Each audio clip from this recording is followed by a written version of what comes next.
कुछ तो हो सकता है, कुछ नहीं हो सकता है, ये उसकी बात कर रहे जो अज्ञानी जीव भगवान से विमुख है, क्योंकि उसके द्वारा अहम से होते हैं, तो अहम के कारण कुछ पापाचरण होते हैं और कुछ पुण्याचरण होते हैं। लेकिन यहां जो स्तोत्र का भाव है वो शिव समर्पित है। शिव समर्पित का शरीर भी भगवान को समर्पित है, मन भी भगवान को समर्पित है और स्वयं भी समर्पित है। तो उसके द्वारा जितने आचरण हो रहे हैं, देखो यहां तो तुम शिव आराधना पर कर रहे हो। देवर्षि नारद जी ने एक भक्ति का सूत्र गायन किया कि भक्ति का स्वरूप क्या है। बोले तदर्पिता अखिलाचारिता तद्विस्मरणेन परम व्याकुलते। अखिलाचारिता का मतलब समझते हो आप? समस्त आचरण, समझते हो? गीता जी में भगवान आदेश कर रहे, ये तो सर्वाणि कर्माणि मयि सन्न्यस्य मत्पराः अनन्ये नैव योगेन माम ध्यायन्ति उपासते। ये तो सर्वाणि कर्माणि का मतलब समझ रहे हो ना? नहीं समझ रहे? सर्वाणि कर्माणि है ना, सर्वाणि कर्माणि तदर्पिता अखिलाचारिता कर्म करोमि तदखिलम संभो द्वारा बात कर्म करो। वहां पर यद्यत सत्कर्म करोमि सत्कर्म तो पूजा। आप इसमें भाव समझना, वो संभो तवाराधन करने वाला है ना, तो वो तत् कहे या न कहे, यद्यत कर्म करो, जो मैं कर्म कर रहा हूं वो आपकी आराधना बन जाए, क्योंकि वो शिव का समर्पित है, तभी माना जाएगा। शिव भक्त तभी तो होता महाराज, मतलब जैसे हम मतलब कार्य करते हैं जी और करने में लगे हैं, समर्पित नहीं हो पाए। नहीं, ये बात हमारी समझना होगा कि जब तक करता है, कर्ता अगर बकाया है तो उसके द्वारा अपराध बनते हैं। और साधना का स्वरूप है कर्तत्व भाव भगवान में समर्पित करना, अहम को भगवान में समर्पित करना। तन वांग मनोभिर अमलई सोहम तवई वास्यता। भक्त का स्वरूप क्या जानते हो? तन वांग मनोभिर अमलई सोहम तवई वास्यता। शरणागति अगर नहीं तो फिर आराधना किस बात की? और ये शरणागति है तन वांग मनोभिर। तो अगर आप अपने को अभी ये मान रहे हैं कि मैं कर्म करता हूं, तो आपके ऊपर शासन लगता है। तस्मात् शास्त्रम प्रमाणन्ते कार्याकारो व्यवस्थितो। आप शास्त्र के अनुसार कर्म करें। अब शास्त्र के अनुसार जो कर्म होगा तत्कर्म होगा या स्वकर्म होगा? विचार कर, वो स्ववासना से युक्त होगा या शास्त्र सम्मत होगा? तो वो शिव अर्पित हुआ कि नहीं हुआ? तो उसमें आप कैसे भेद डाल सकते कि कुछ अर्पित करेंगे कुछ नहीं? गीता जी में आपने पढ़ा है यत् करोषि। मैंने यही कहा था कि यद्यत सत्कर्म करोमि शिवा तो आराधना, भगवान जी सत्कर्म आपके आराधना है। अगर जो मेरे से गलत कर्म करते हैं, मैं आपकी आराधना उसको कैसे मान? गलत कर्म हो कैसे सकते हैं? जैसे हम चल रहे हैं, सीता मर गया और कुछ हो गया, उसका प्रारब्ध है। हमारे द्वारा किया हुआ कर्म नहीं हो, वो हमारे द्वारा किया कर्म नहीं। किया कर्म तब माना जाता है जब हम किसी चीटे पे जान के पैर रखेंगे, हमारी चेष्टा नहीं। ऐसे तो हमारी श्वासों से बहुत से जीवों की हत्या हो रही, जानबूझ करके भी मार देते हैं, जैसे मच्छर आया पे। वो भक्त नहीं, वो भक्त नहीं है। हम अगर मच्छर बैठा हुआ है उसे धीरे से उड़ाएंगे, हम उसकी हत्या नहीं करेंगे।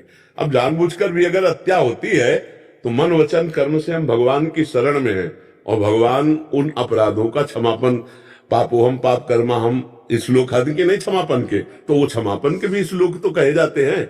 और फिर स्तोत्र के एक एक अक्षर में अगर त्रुटि हो जाए मात्रा में, उसके लिए यदक्षरम पदम भ्रष्टम मात्रा हीनम चेत भवे। तो हमारे अगर किसी कर्म में दोष हो जाता है, कोई अपराध जनित क्रिया हो जाती है, तो हम उसको भी भगवान से क्षमा याचना करते हैं, प्रार्थना करते हैं। लेकिन हमें ये लगता है कि यहाँ जो स्तोत्र में कहा जा रहा है वो एक समर्पित हृदय वाला शिव भक्त बोल रहा है। किसका स्तोत्र है? शिव मानस पूजा नहीं, ये किसका? भगवान शंकराचार्य जी का है। शंकराचार्य जी। तो अब आप सोचो, इतने उच्च कोटि के महापुरुष कह रहे, कोई आप थोड़ी बोल रहे हो, समझ रहे हो ना? आद्य गुरु भगवान शंकराचार्य जी बोले, इसीलिए तो कह रहे। तो भक्त में या उच्च कोटि के महापुरुष में असत क्रिया की संभावना ही नहीं होती। और दूसरी बात आपको और बता दे, यदि चंदन डालो आग में तो आग हो जाएगा, लोहा डालो आग में तो आग हो जाएगा, और बिष्ठा पड़ जाए तो आग हो जाएगी। अगर आप ऐसे हो जाओ, देखो शरणागत और ब्रह्मबोध संपन्न महापुरुष, अगर पूरी सृष्टि का विनाश हो जाए तो भी उसके द्वारा अपराध नहीं माना जाएगा, क्योंकि वो भगवान में पूर्ण तन्मय और वो स्वरूप में स्थित। अर्जुन जी को भगवान ने यही समझाया है कि तुम अपना मन बुद्धि मेरे में स्थित कर दो, इसके बाद मैं हूं अहम तो हम सर्व पापेभ्यो मोक्षयिष्यामि मा शुचः सर्वधर्मान परित्यज्य मामेकम। और मय्येव मनाधत्स्व मयि बुद्धिम निवेशय। तो निवसस्य तू कहां रहेगा, तू मेरे में रहेगा। तो वहां गुरुजनों को मार रहे हैं। तो हम थोड़ा उठें, इस कर्म प्रपंच से उठकर थोड़ा भगवत शरणागति और आत्मबोध की तरफ समझे, तो हमारे अंदर ये प्रश्न ही नहीं रह जाएगा। एक सिद्धांत में आता है, गुण तुम्हार समुझे निज दोषा, जेहि सब भांति तुम्हार भरोसा। आप सिद्धांत इसको पकड़ रहे हैं। इसी सिद्धांत से जब भक्त आगे बढ़ता है तो गुण दोष दोनों से परे हो जाता है। सुनो तात मायाकृत गुण और दोष अनेक, गुण या उभय न देखी देखी सो अविवेक। वो ऐसे हो जाता है, कहता अगर जबान से निकलेगा तो हे श्री कृष्ण आपकी वाणी, हाथ से जो कर्म होंगे हे श्री कृष्ण आपके, क्योंकि हाथ ही अंतःकरण, आंख के कान सब आपको समर्पित हो चुके हैं। स्तोत्राण सर्वागिरो, वाणी जो निकलेगी वो सब आपका स्तोत्र होगा, और जो भी कर्म होंगे वो सब आपकी उपासना बन जाएगी। उसी भाव को तो आदि गुरु भगवान शंकराचार्य जी कह रहे हैं, हमसे जो कर्म इस शरीर से बनेंगे। अब वो समझाने के लिए कह रहे हैं, अब हम नहीं रह गया, मैं नहीं रह गया, दोनों का मैं लीन हो जाता है। जो उस कोटि तक जाने के लिए हमने यद्यत सत्कर्म करोमि तत्क्षरम संभोत आराधनम, सत्कर्म को ही आपकी आराधना माना है। हम ये कह रहे नहीं, असत उपासना से असत हो ही नहीं सकता।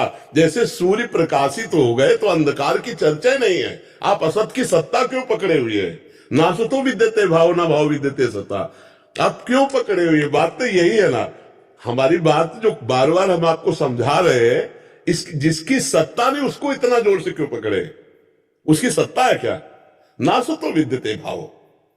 आप भगवान के भक्त हैं, सूर्य का प्रकाश होने पर अंधकार रह नहीं सकता। अगर अंधकार है तो फिर अभी सूर्य उदय नहीं हुआ, तो फिर हमको प्रायश्चित करना चाहिए जो हमसे अपराध बने, और सत्कर्म भगवान को अर्पित करने चाहिए।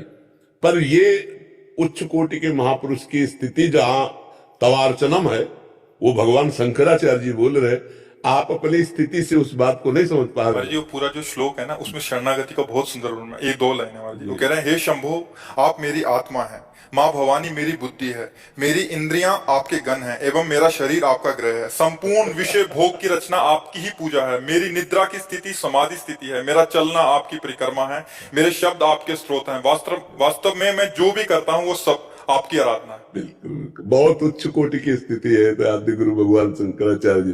आप मैंने पुष्प आपको कल अर्पित किया था, जो मानव जीवन का लक्ष्य के रूप में। जी जी, और छोटा सा विश्व के लिए हम कोई अगर गलती हो गई तो हमें बुला करके सीधा कर दो। हाँ, अभी उसका समय तो नहीं मिला कि हम उसका स्वाध्याय करें।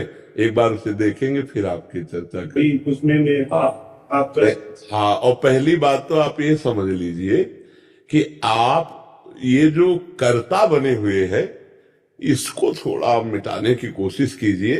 ये आप कर्तृत्व भाव में बहुत अधिक लिप्त हैं। आपसे कराया गया है, आप इस पर आइए, अभी सुखी होना शुरू हो जाएंगे।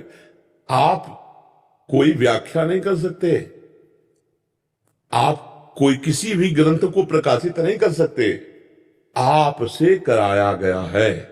फिर आपको परेशानी क्या है?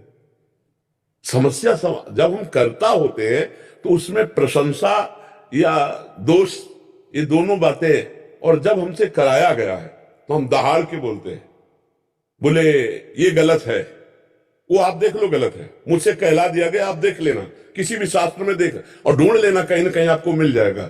क्यों? हमें पता है मैं नहीं बोल रहा हूं, मेरे अंदर से बैठा हुआ प्रभु बोल रहा है। और जब प्रभु बोल रहा है तो हर शास्त्र प्रभु के हैं, आप लिख लो।